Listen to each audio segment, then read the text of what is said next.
Hey, yo, what is up, guys? Your boy Ed from Savij, you already know. For today's video, I wanted to give a big shout out to my boy YuGiOh Madera for getting his first top 8 at a regionals. He just got top 8 at the Indianapolis regionals, which was really cool. I think that he is just such a cool guy. I met him sometime last year. I saw him at Chicago as well. So the guy's cool as heck. I know he has a hardcore tattoo on his arm, and it's just so nicely done as well. I just wanted to make sure that I threw that in there. But huge shout out to him. He just went out there and topped. I think it's his first invite ever. I think he mentioned that for sure. But it's definitely his first top 8, which is really cool, and I'm super excited for it. As soon as I saw him post about it, I saw it. So I was just sitting there kind of like scrolling through Facebook, and then I saw right away that he had just posted it. So it said like just now or something like that. And he goes, yeah, like I topped 8, and I was like, whoa. As soon as I saw it, I messaged him and I was like, bro, we're gonna have to do a video. So this is a video he sent me of his deck profile from DB. I hope you guys all enjoy. Big shout outs to him, man. He's such a cool guy. He follows the channel, and let's go ahead and get into it. Before we continue with today's video, don't forget to go check out my sponsors from Dank Rituals. They have some of the coolest playmats, deck boxes, oversleeves, even dice. They just came out with their brand new travel bag, and it is beautiful. I love it, and you guys will definitely love it yourselves. Make sure you guys click the link down in the description to go check them out. What's good, YouTube? My name is Joel Madera. I just got top 8 at the Indianapolis Regional this weekend here in Indiana. I played Tearlament and Ishizu. I placed 7th.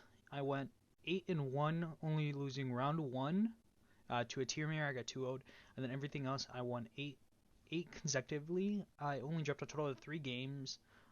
Round 1, and then I lost like round 5 against Right in match 2 in game 2, and that's about it. And then everything else I 2-0'd. So getting into the list, it's super standard with a couple interesting texts and takes on it. So 3 Sheeran, 3 Havness, 2 Merly, 2 Rhino. 2 Rhino is a standard thing now.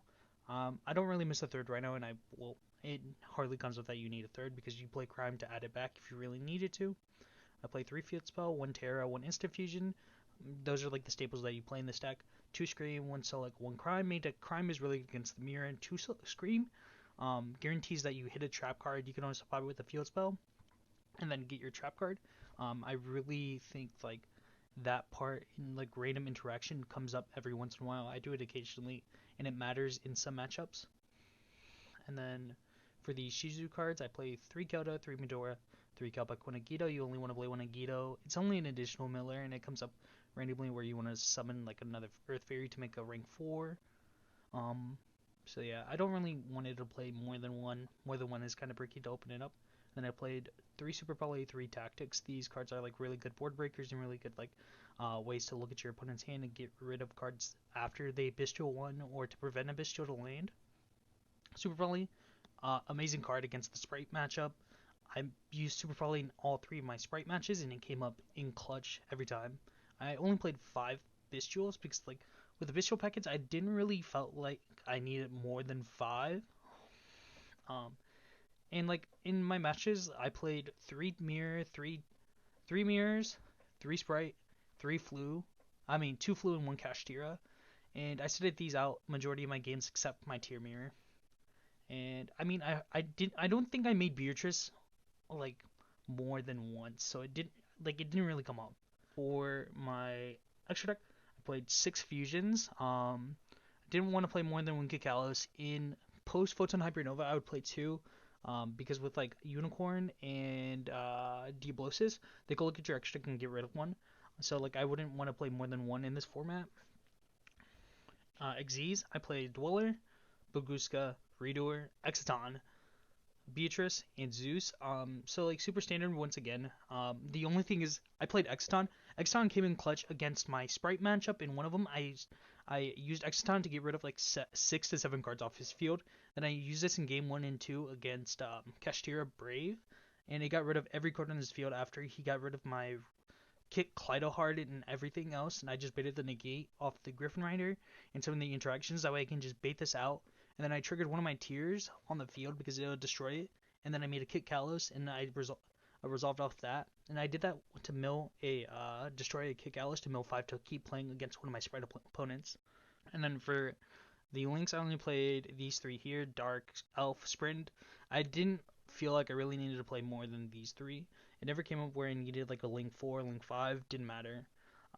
Side deck 3 Gamma, 2 Bell, 1 Banshee, 1 Zombie Road, 3 Dark Hole, 1 Heartbeat, 3 Twin Twisters. So with the Gamma, I felt like you needed an additional hand drop to stop the Flu Wonderies matchup. This card here just really baits out a lot of plays.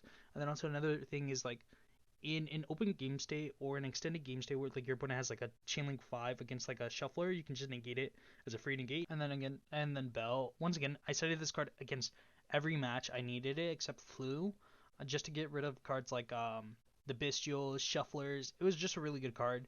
The Banshee and the Zombie Road is just for Flu Wanderies and can come up in like really rogue matchups that really need type dependency, sometimes like Cybers, but I didn't see it. Dark Hole, this card is like probably one of the best cards I also resolved all weekend as well. I used Dark Hole to pop one of my tier names to get triggered so I can make another fusion. And then I also use this against Flu and Sprite, and it just like these cards, like once you bait like a couple like on the Toad and the Toad Elf to revive, you can use Dark Hole and just wipe everything else and it doesn't matter. Heartbeat, just as an additional name to search to get rid of like a back row. It's really good. Also to like add back your traps, that's really neat.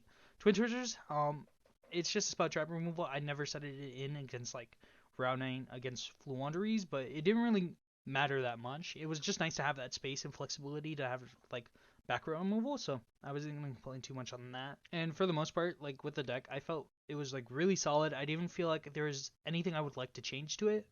The extra deck is really flexible. Exciton Knight was my flex spot for the Wallow. I didn't really miss Wallow because once again I only made Beatrice once and I never really saw my Bestials that much in my matchups, which was fine. I only saw them when they were crucial against my tier opponent, and that was about it. And like I didn't need another rank 6. One Beatrice was all you needed. Zeus was in the case that you needed to like use a redoer, battle phase, crash something, and then just Zeus it. Zeus was really good also. And baits a lot of like imperms and everything else as well. And yeah, that's pretty much it. The deck is really flexible. It's just like a cookie cutter with like a couple of like different techs here. The addition to like adding Super Probably back into the deck, Dark Holes and the Exciton Knight is really the biggest difference about like the most standard list. But I played 41 cards. Yeah. Once again, thank you to Elite Savij for having me on the channel, and shout out to Peter Brown, Javier Jimenez, and everybody from Rivals Gaming. That's my local card shop here in Mishawaka, Indiana. And yeah, shout out to the boys and everybody on Elite Savij and Rivals. Thank you guys. Alright guys, before we continue with today's video, I wanted to make sure that you guys knew about my newest giveaway, which is for this BLS Funko Pop. I am very excited to announce that at 2,900 subscribers, I will be giving away this pop. There is a video already up on my channel. The link will be down in the description. Make sure you guys go comment, I want the BLS pop, I want the BLS, in order for you guys to be able to enter this giveaway. Thank you. Thank you for making it to the end of the video. Don't forget that I have a Facebook group called YuGiOh Elite Savij. If you guys want to join us, all you got to do is just click the link down in the description. Please don't forget to like, comment, share, and subscribe to join our Elite Savij family. And I'll see you guys on the next video.